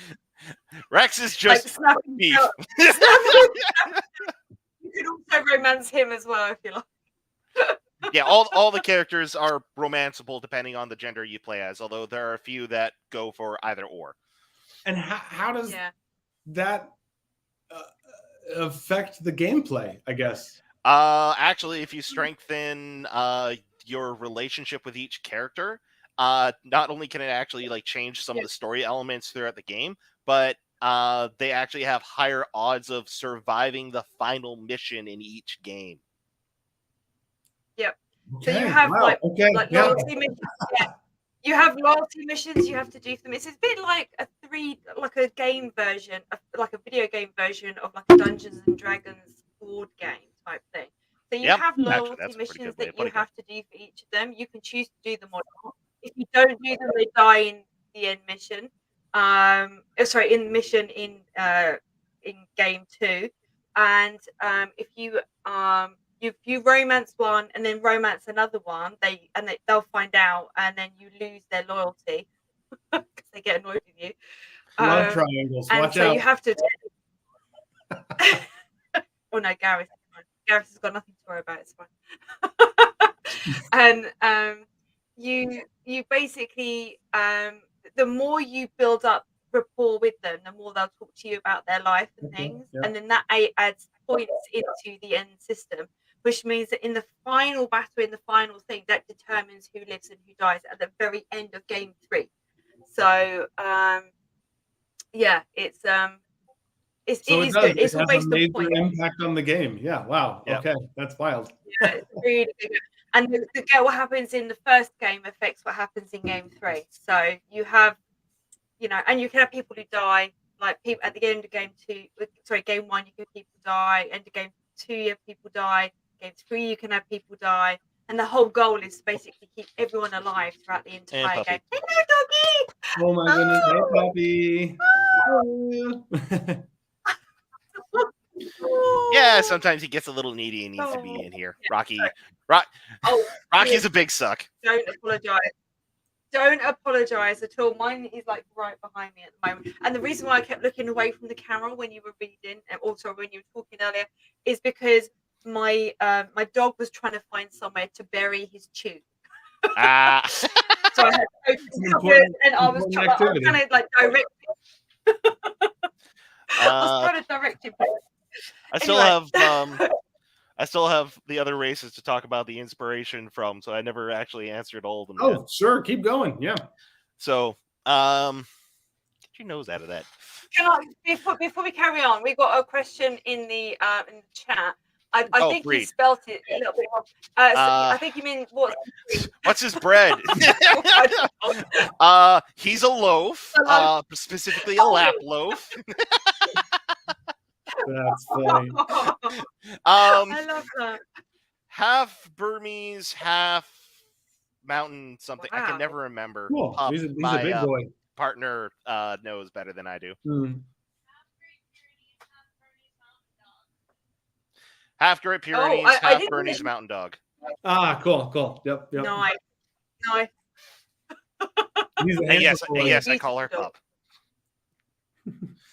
Okay, so back to the other races. We had that huge mass effective tangential conversation. The Fukai Chikyu. Sorry, you caught me as soon as you said the sorry. I was like, oh, I know what that is. Sorry, carry on. The Fukai Chikyu was mostly actually because I wanted to just inject some Oriental flavor into my world. I spoke about actually have my names up here ready to go. I spoke about Toshiko. He's a Fukai. And it's more noted in the next 2 chapters, but he is the Fukai, like I said, their currency is information. A lot of their inspiration came from, there's a YouTuber that I watch, Gaijin Goomba, and he does a lot of like Japanese and Asian cultures. And he's also actually done a lot of study of actual ninjas and what their general purpose actually was, what their tools and equipment were, and what have you. And I wanted to go, okay, I kind of want to take this, kind of have, because a lot of the other nations are pretty Western world inspired. Like there's an empire, there's a Commonwealth, which again is pretty, European / North American kind of inspired. And it's just like, I want a splash of just some Oriental, and that's the Fukai.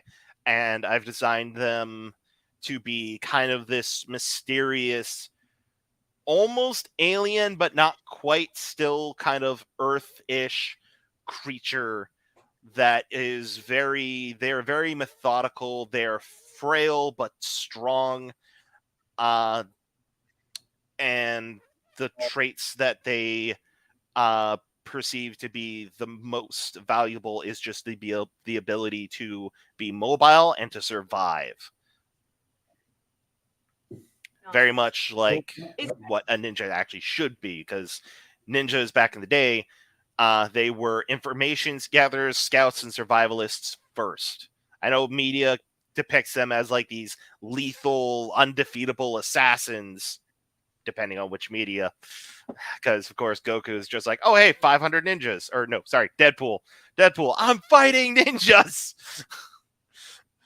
But yeah, ninjas back then were more information sabotage sort of stuff, as opposed to just these ridiculous assassins.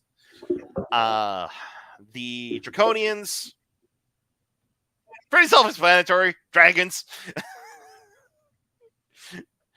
They reminded me a little bit of the people in Game of Thrones, actually, when you were reading it and talking about it, where you've got oh my god, I can't even remember the name of the house now, whatever it is, the house that has all the dragon people in it. The Draconian Empire. Yeah. It reminded me a little bit of that, where Daenerys couldn't, the Targaryens, where she couldn't give birth because of the dragon blood, and so but she then adopted the dragon eggs, and she became their dragon mother. And so it kind of, when you were talking about them, it made me think of that, actually. Not because it's the same, but because I suppose, like with any bits of writing, we always pluck our ideas from somewhere, don't we? And then make it into our own thing. So, I think it's an amazing, idea that you've got. I really love how you've included them in it. And they do sound like the kind of group that's like, Yeah, I see the comparison you're making. The Targaryens were like empire builders. They were trying to take over the whatever Westeros, is that what it's called? I can't even remember. Yeah, but and I think that's what your Draconians are also. They're sort of the sort of like imperial, like military. Is that kind of right? Yes. Okay, cool. Yeah. And so I do think that that's a good comparison. And what to say, to reiterate what you were just saying, Jules, that we not only take inspiration from different things that inspire our work, but then when we hear other work or read other work, it reminds us of something else that maybe the writer didn't even mean to be inspired by, but that leads our own mind to something else. So yeah, that's cool. Hey, and absolutely cool with that. So long as my work helps inspire like creativity or this kind of thought process, then cool, I'm doing my job. Yeah, The absolutely. Nephili. The Nephili is kind of like the outlier of all that, because it's like, okay, I want to create monsters in my world, but I want to, when I make these monsters, I want them to be the actual definition of monster, which is this thing that cannot be categorized or defined in any meaningful way. The only category that they can come up with in my world, and that I plan to keep it that way, is that there's only 3 different kinds of threat levels, which is minor, medium, large. And so I was just like, okay, how do I make this? How could I do this? And then I just started kind of puzzling. It's just like, maybe it's like a mutation, maybe something changes them. I don't want it just to be like the wizards creating this, because then that would be too easy, because they could shut that down. I want it something that can become a constant presence, either through direct manipulation or through just unfortunate side effects. And then that's where I started creating the Nephili as these creatures who would mutate into these monsters. And then I started to design them more, to give them life, to give them their origin. As I said, they were the original souls that Hilgith reaped and brought to the magic realm before she created heaven and hell. How strong can the strongest get? Oh, we got more questions? Yeah. The strongest monster? Right now, in my lore, the strongest monster that has appeared has basically had to have the entire military force of a nation respond to it. And that's one large threat. One large threat can very easily, if left unchecked, devastate entire nations. And this is from a single Nephili? It can be from a single one. It can also be from, because Nephili are very like amorphable. They are capable of fusing together, or like just devouring one another to gain mass, to grow and mutate further to become even more dangerous. In my book, there's they actually have to make efforts to collect all the leftovers of the bodies, because the bodies melt. They can melt. They die in different ways, but they commonly just melt away. And you have to scoop up the remains in barrels and dispose of them, just to ensure that like other monsters aren't able to get hands on that biomass. Okay, all right. Yeah. So that's. Oh yeah, it can be pretty gruesome. Gross is fun. We like gross. Just because I'm not making a dark fantasy doesn't mean there can't be dark elements. Right, of course. No, of course, yeah. That is very true. Yeah. I had images of a body slime. Tarman from Return of the Living Dead. Yep. Oh yeah. And then I believe that's all the major races. Yeah, that's the major races. And then for Lamia, honestly, ever since I was a kid, I played a game. How can you use the biomass? I actually haven't played with that idea yet. Right now, they just dispose of it because nobody has actually tried to actually study it. So I don't have an answer for that one yet. Cool. Back to what I was just about to say. Lamia, the other race that I've added into. Yeah. Yeah. The group, we all just froze because we got another comment in the YouTube, and it grossed us all out. So we all paused for a second. We had no response. That was a good one, Doctor. That was really funny. That caught me off guard. That was the winning comment of the day. Is it this one here? Yep. Yep, that's the one. Okay. Yeah. Well done, Doc. Oh. That's hilarious. So, Do you know what? Really, just as a side note, sorry. What's really nice is actually having that interaction with people who are watching. Like, I really enjoy that, and the fact that you've got that sort of like live interaction going on, and they're able to join in and say things and make us laugh. Yeah, I love that. I think it's a really cool part of doing this. So, sorry. yes, it makes these kind of things so much more fun. Sorry, go on. Lamias. Yeah, right. Yes. The race of Lamia, actually, I've always been really fascinated by. When I was young, I played a game called Ragnarok Online, and one of the many enemies that you can encounter is called an Isis, which is a Lamia, half woman, half snake. Except it was also one of the monsters you could actually tame and keep as a pet. Game term pet, and then you can actually feed it, train it, and when it reached a certain trust level, it would actually fight alongside you and give you perks. And I've always been fascinated by that race, and I've always just kind of been like, you know how like you find like a fantasy race and you're just kind of like a fan of it, like the concept of it. I just always have been, and I wanted to bring them into my story because I like Lamia. That's cool. Nope, that's a good enough reason. Totally. Yeah. I really love the range of creativity that you've got here in terms of the different races that you have, but also how you've kind of like created your own version of it that's unique to your story series.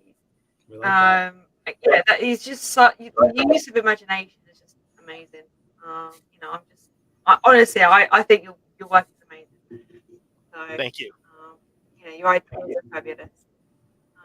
And I think it's one of the things that I do want to say is that to come onto something like this and to share your work and to read aloud to effectively strangers and to be able to talk about your work with such passion, that takes a huge amount of courage and it takes a huge amount of strength to be able to do that. So, you know, thank you so much for, you know, wanting to come on here and take time to be with us. Yeah. For me, it's not a matter of courage. It's a matter of I want to do this. I want this. I'm an entertainer at heart. I want to go out there. I want to get my story out there. That's awesome. Awesome. There's a cafe that you come back then. Come back to visit. Oh, gladly. I would love to come back. But like, hey, I will take my story and my ideas. I will go out to like conventions and stuff like that would allow me to talk about it, because again, adult, it is an adult novel. But I will go out there. I will read this shit live gladly and without hesitation. I would just, if I'm given an opportunity to just yak on and on about my work, about my world, about my story, I will go. And it's not even a matter of courage. Like I said, it's just a matter of I want it out there. I want people to breathe this. I want people to enjoy this. I want all the art that I've gotten of my world. I always tell people, even if it's not someone that I've commissioned to do art for me, it's if any of my characters or my story or world or anything inspires you to any capacity, take it, run with it, go for it. I would not stop you. I would not slow you down. If I inspire you in any capacity, take it and go. Just that's exactly how we feel. We want to inspire people here. That's why we do this show. We want to talk about the creativity that we all have. Yeah, no, that's exactly right. We fully agree with what you just said. Yeah, 100%. And that's why we do this. You know, so that we have we do exactly the same thing. We try and do the same thing, you know, build an audience, build a community of people who just want to be inspired and have support and be able to, you know, link up with fellow authors and writers and poets and be able to share our work and do it in a way that is not about greed. Because one of the things that I found that I'm pretty sure that you guys have found is that there is a lot of greed out there in terms of writing, and the writer always loses out and misses out because they're the ones who do the hard graft, they're the ones who build the world, they create, who do everything, and they send it off, and people want to charge you £900 for an audiobook. They want to charge you £1,500 to actually be a PR company for you. They want to charge you £3,000 to put your photo in a magazine. You know, all this kind of stuff. You suddenly see the wolves and the sharks kind of flowing towards you because they want a piece of what you've got, and they forget that actually you've done all that really for nothing. And I just don't agree with that, and I think that this is a really nice way of being able to do something for authors, for writers, for free. So yeah, so we're really pleased that you managed to thank you so much for being here today. Yeah, totally. Thank you for having me. Yeah, this was a great show. You are so welcome. Absolutely loved it, and you are welcome back anytime. You just hit us up and just say, hey, look, I would love to come on. Now we're moving to a Sunday show, so if that we're gonna be sticking with Sundays instead of Thursdays. Yeah, so that'll be nice. Yep, nice and casual. Yeah, very, very much so. Much more chilled out, a bit more relaxed, and easier for me to get on the show too. We think that's going to be the case for a lot of people. Yeah, we've had a lot of people who weren't able to join us on a Thursday, so that's good. Yep. Yeah. Well, cool. Yeah, and because we've had people from literally around the globe here. We've had people from the Philippines, from Israel, Thailand, from Australia, America, Canada, Turkey. yeah, everywhere. Yeah, we've had people from all over the place. Yeah, nice. South Africa, Zaire. Yeah. Oh man, all over the place. Yeah, really amazing. So to be able to enable them, Chris. If you're out there watching, Chris, our German friend Chris, he's out there somewhere. Yep. Yeah, absolutely, Chris as well. Yeah, so we've got like people from around the globe who've been joining us, and so having it on a Sunday makes so much more sense because they're more likely to be able to attend, which is great for you as well, which means that you can join us more. Yep. Be recurring guests. That would be awesome. Mm-hmm. You'll have I would love That's to the be key one. thing. Yeah. Well, very welcome to. So I'm gonna say, thank you so much for coming back on our show. I really, really appreciate it. I would love to spend the rest of the night or the afternoon talking to you and talking with you about your book and even more about Mass Effect as well. But we have come to the end of our show. I'll get Adam updated on it and show him some pictures so he can see who it is we're talking about. And he can understand a little bit more about what it is. So I can send it. I do have tally. Yeah, actually, I do have tally. Hang on. Tally behind you. I can't see. There she is. Poster over my right hand shoulder. Oh, yeah. Okay, gotcha. Yeah. Right. Yeah, there's tally. I'll send another one. That is tally. Yeah. So there you go. We'll introduce you to the Ranger cast. Anyway, I'm going to say a massive thank you for joining us again.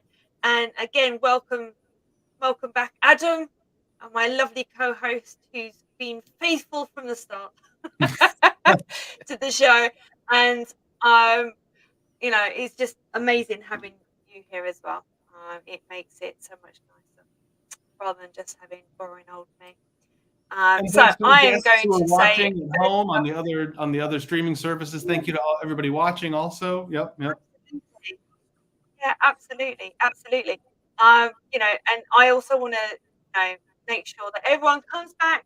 We're going to be here this coming Thursday and then on Sunday again, and then that's it for Thursday. Yep. Last Thursday is going to be this week. That's going to be the last one. Yep. Yes.